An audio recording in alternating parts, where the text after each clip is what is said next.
This is the time in the program when a small business opens up and shares its challenges with us, and most importantly, the opportunities within those challenges. It's a learning experience for every small business. Nick Drake from Drake Mechanical joins Dan Long from the Sandbox Group. Nick, tell me a little bit about what Drake Mechanical does. I understand it's a long-standing business. Yes, the Drake family's been in business in this valley since 1909, and we do plumbing, heating, air conditioning, boilers in residential and commercial. Industrial, government work. And you know what, 1909, that's 5 generations of a family business. And no business is in business that long unless they have some good systems in place. And probably most importantly, he mentioned some of the things they do, all the way from commercial to residential to boilers to heating and air conditioning.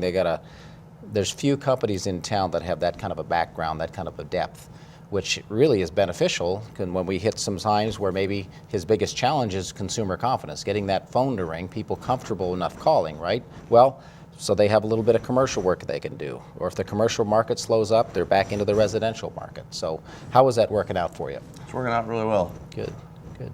And commercial work's not there right now, so.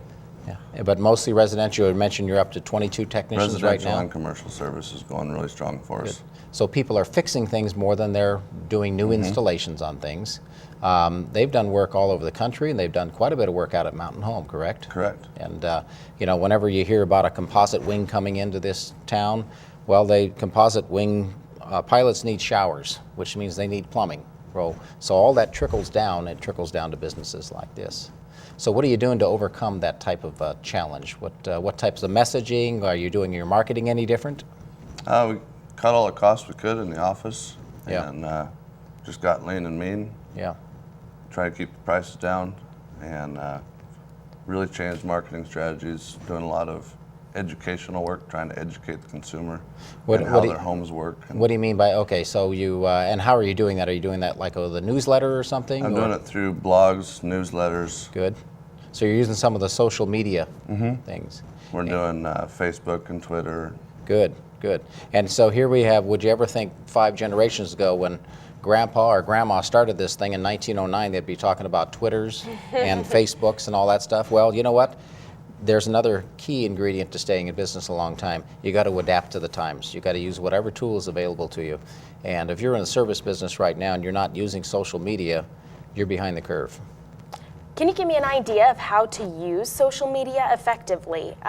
Twitter especially, that's something that's coming up a big time right now. So how do you use Twitter to really make a difference?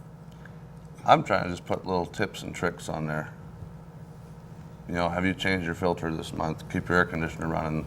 You know, save on maintenance, save it on breakdown costs when it is hot or cold. And right. So it's just that little, you know what, so much of advertising is top of mind, right? And when you get a tweet comes through that says, if you change your filter or something like that, it's like, you know what, I'm in the middle of a business meeting, but when you get out of that meeting, hey, have we got our filters changed? So it is that top of mind, and you always want to be there. Very often, or not very often, does someone wake up in the morning and say, I need a plumber, right? But every once in a while something breaks or overflows, it's, I need a plumber, and then they think, who's that person that tweets me, right? That's how you use it. It's just that subliminal messaging all the time. If we can get people on board with doing more preventative maintenance, then it's going to save them in the long run. Yes, it does. You bet. Absolutely. So turning challenge into opportunity. You bet. Fantastic. Yes. And it's working so far. You're doing well? Good, good. Well, thank you, Nick Drake from Drake Mechanical, for joining us today, and Dan Long, it's always nice to see you. You bet. Absolutely. When we return, a look ahead to the coming week on the news front and our 3 challenges for the show.